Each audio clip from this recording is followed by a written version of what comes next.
আজি আমি আলোচনা কৰিম পৃথিৱীৰ কিছুমান বিখ্যাত দেশৰ বিপ্লৱসমূহৰ বিষয়ে। আমি যদি চাওঁ প্ৰথম আমেৰিকা যুক্তৰাষ্ট্ৰৰ কথা। আমেৰিকা যুক্তৰাষ্ট্ৰক কি বুলি কোৱা হয়? বিশ্বৰ যিখন দেশে প্ৰথম সংবিধানখন তেওঁলোকে কি কৰিছিলে? প্ৰস্তুত কৰিছিলে, হয়নে? আমেৰিকাই কি কৰিছিলে? প্ৰথম সংবিধান যিখন বিশ্বৰ প্ৰথম সংবিধানখন প্ৰস্তুত কৰিছিলে আমেৰিকাই। আৰু সেই আমেৰিকাৰ যি বিপ্লৱ হৈছিলে সেয়া হৈছিলে 4 জুলাই 1976 চনত। নেক্সট যদি চাওঁ আমি ফৰাচী বিপ্লৱ। ফৰাচী বিপ্লৱ হৈছিলে 14 জুলাই 1779 চনত। এইকেইটা বিপ্লৱ বহুত এক বিখ্যাত বিপ্লৱ বুলি কোৱা হয়। এণ্ড চিপাহী বিদ্ৰোহ, যি আমি সকলোৱে জানো ভাৰতবৰ্ষত সংঘটিত এক অতি বিখ্যাত আৰু ইতিহাস প্ৰসিদ্ধ কি বিপ্লৱ বুলি কোৱা হয়। 10 মে 1857 চনত এই বিদ্ৰোহ হৈছিল। চীনৰ বিপ্লৱ। এই চীনৰ বিপ্লৱ হৈছিলে 17 নৱেম্বৰ 1911 চনত।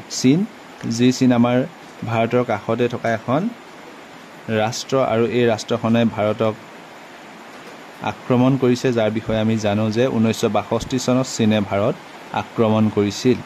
আৰু এই চীনৰ সৈতে কিন্তু পণ্ডিত নেহেৰু শাসনকালছোৱাত এটা ভাল সম্পৰ্ক আছিল।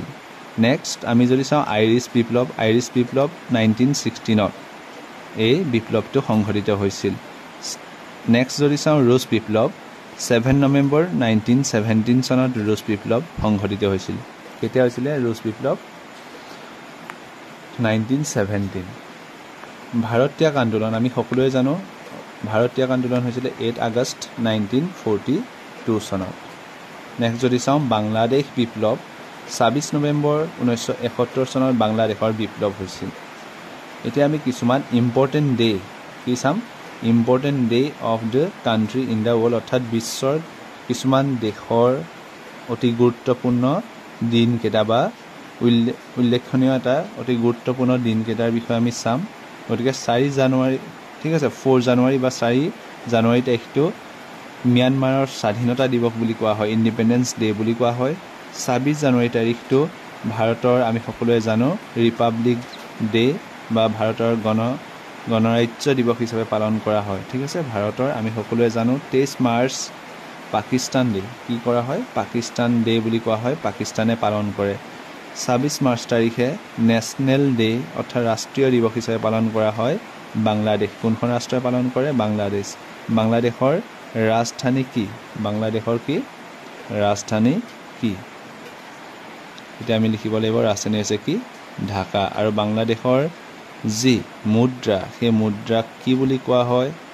টাকা বুলি কোৱা হয়। কি বুলি কোৱা হয়? টাকা। ঠিক আছে। নেক্সট যদি আমি চাওঁ 27 এপ্ৰিল তাৰিখে ইণ্ডিপেণ্ডেন্স ডে, অৰ্থাৎ ছাউথ আফ্ৰিকাৰ 27 এপ্ৰিল তাৰিখটো অতি গুৰুত্বপূৰ্ণ দিন হিচাপে উল্লেখ কৰা হয়, কাৰণ সেই দিনটো ছাউথ আফ্ৰিকাই কি কৰিছিলে? স্বাধীনতা লাভ কৰিছিলে, অৰ্থাৎ স্বাধীনতা দিৱস ছাউথ আফ্ৰিকাৰ। আৰু আমি জানো ছাউথ আফ্ৰিকাত কি হৈছিলে? কৃষ্ণাংগ আৰু শ্বেতাংগসকলৰ মাজত, কৃষ্ণাংগ আৰু শ্বেতাংগসকলৰ মাজত কি হৈছিলে? এটা বিভাজন আছিলে তেওঁলোকৰ মাজত। ঠিক আছে। 4 জুলাই তাৰিখে আমেৰিকা যুক্তৰাষ্ট্ৰৰ স্বাধীনতা দিৱস হিচাপে পালন কৰা হয়। 14 জুলাই নেশ্যনেল ডে হিচাপে পালন কৰা হয় ফ্ৰান্সৰ। 9 আগষ্ট তাৰিখে ছিংগাপুৰ যিখন দেশ, সেই দেশৰ নেশ্যনেল ডে অৰ্থাৎ ৰাষ্ট্ৰীয় দিৱস হিচাপে পালন কৰা হয়। 14 আগষ্ট ইণ্ডিপেণ্ডেন্স ডে, অৰ্থাৎ কি হয়? পাকিস্তানৰ আমি জানো স্বাধীনতা দিৱস পালন কৰা হয়। লগতে এতিয়া বৰ্তমান আমি সকলোৱে জানো 15 আগষ্ট দিনটো সকলোৱে কি হিচাপে আমি পালন কৰিম? ভাৰতৰ স্বাধীনতা দিৱস হিচাপে পালন কৰিম। মহাত্মা গান্ধীয়ে কৈছিলে যে ভাৰতবৰ্ষই স্বাধীনতা লাভ কৰোঁতে যিমান তেওঁ সুখ পাইছে, সিমান তেওঁ দুখো অনুভৱ কৰিছিল, কাৰণ ভাৰতবৰ্ষৰ যি বৃহৎ ভাৰত আছিলে, ইণ্ডিয়া আছিলে, সেই বৃহৎ ভাৰতখন ভাগ হৈ পেলাই দুখন ৰাষ্ট্ৰ গঠন হৈছিলে। এখন হৈছে পাকিস্তান, আনখন হৈছিলে ইণ্ডিয়া। আৰু এই পাকিস্তানৰ পৰাই পিছত গৈ পেলাই কিহৰ সৃষ্টি হৈছিলে? আন এখন দেশৰ জন্ম হৈছিলে, সেইখন হ'ল বাংলাদেশ। কি হয়? বাংলাদেশ। ঠিক আছে। যিটো আমি জানো যে এতিয়া বৰ্তমান বাংলাদেশৰ চিটুৱেশ্যন বহুত বেয়া হয়, বাংলাদেশৰ পৰিস্থিতি কি হয়? বহুত বেয়া। 17 আগষ্ট তাৰিখে ইণ্ডোনেছিয়াৰ কি কৰা হয়? স্বাধীনতা দিৱস পালন কৰা হয়। আৰু 19 আগষ্ট তাৰিখটো হৈছে আফগানিস্তান ঠিক আছে, আফগানিস্তানৰ স্বাধীনতা দিৱস হিচাপে পালন কৰা হয়।